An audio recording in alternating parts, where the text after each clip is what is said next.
Sean Wisdale est l'un des aventuriers les plus populaires d'Afrique du Sud. Il est le premier à avoir vaincu les 7 plus hauts sommets de la planète. Très impliqué dans la protection de l'environnement, lorsqu'il ne part pas en expédition, il se ressource grâce à l'océan. Aujourd'hui, il a rendez-vous dans l'un des plus hauts lieux de la plongée sous-marine, Aliwal Shoal, un site de renommée mondiale, l'un des premiers dans le monde à avoir proposé des plongées à proximité des requins. Il est accompagné par l'un des plongeurs les plus confirmés de ce genre d'exercice, Juan Pereira, passionné par les requins depuis sa plus tendre enfance. Il sait que chaque jour dans le monde, des milliers de requins sont injustement tués, souvent victimes de leur mauvaise image de tueurs. Peux-tu nous expliquer comment tu procèdes? Je jette une ancre, puis tout de suite cette carcasse par-dessus bord. On met un seau dans l'eau avec des sardines, de l'huile d'anchois et la carcasse au-dessus. Ce que je veux, c'est avoir une nappe d'appât. Il reste à espérer que les requins vont la repérer puis la rejoindre.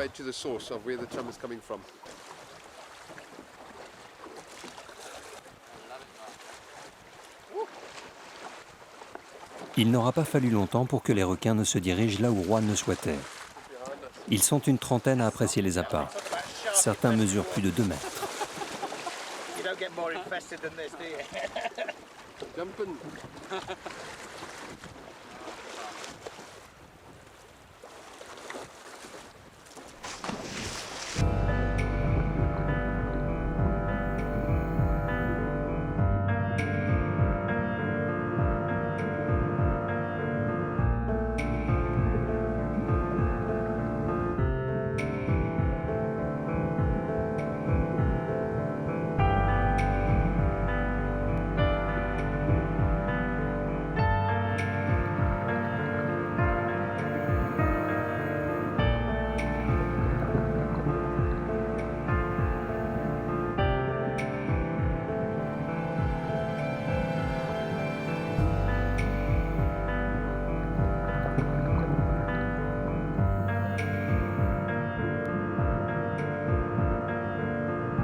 La fascination pour les requins attire de plus en plus d'amateurs de grands frissons dans les eaux du KwaZulu-Natal.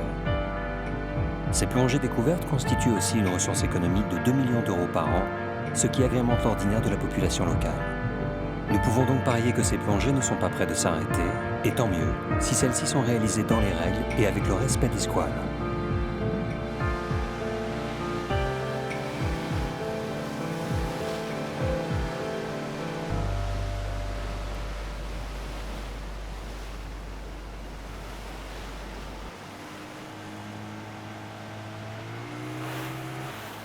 Afin d'assurer la protection des ressources en poissons, Aliwal Shoal a été décrétée réserve maritime protégée.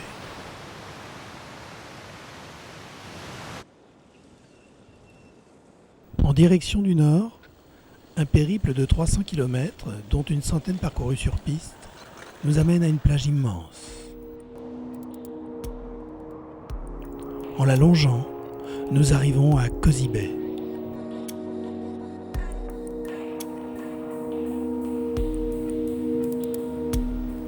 Kosi Bay est une zone à accès restreint. 16 véhicules y sont autorisés par jour et il faut un permis spécial pour être admis.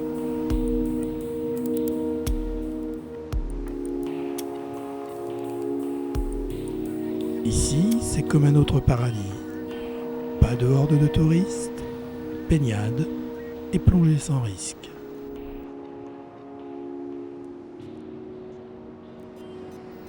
Ce lieu protégé et très surveillé est un sanctuaire marin doté d'un écosystème exceptionnel. L'embouchure communique avec des lacs et dans certains on y trouve des poissons de mer et des poissons d'eau douce.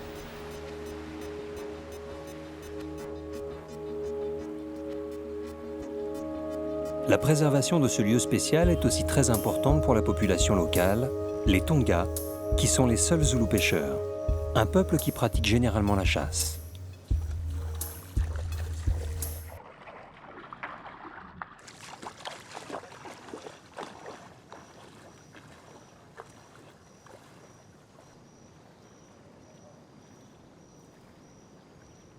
Ntetelelo a 22 ans et il pêche depuis son enfance. Il y a quelques mois, il a hérité des pièges à poissons que son père utilisait.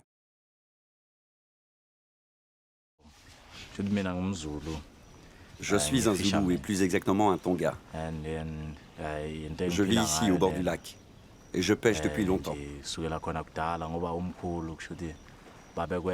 la tradition, si ton père possède une parcelle de lac disposant de pièges à poissons que l'on appelle kraal, et si tu es l'aîné de la famille, tu hérites de ton père et les kraals sont à toi.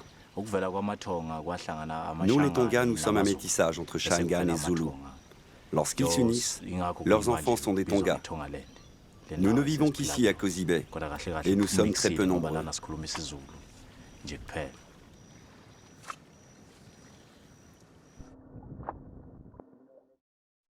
Les pièges fonctionnent ici selon le principe de l'entonnoir. Au gré des marées, les poissons sont guidés le long des parois de branchage vers une nasse où ils peuvent rester vivants pendant plusieurs jours. Cette technique permet de garder le poisson frais. Le pêcheur n'a plus qu'à les harponner lorsqu'il le décide.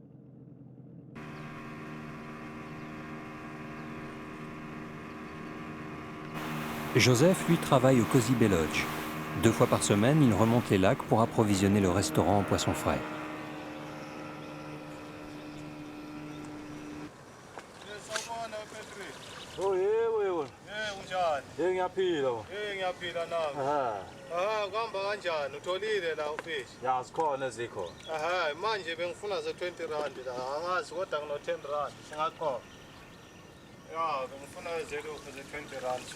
Joseph paie toujours un bon prix aux pêcheurs, car il sait que la somme ainsi gagnée représente l'une des rares opportunités pour eux de recevoir de l'argent liquide et de faire vivre leur famille.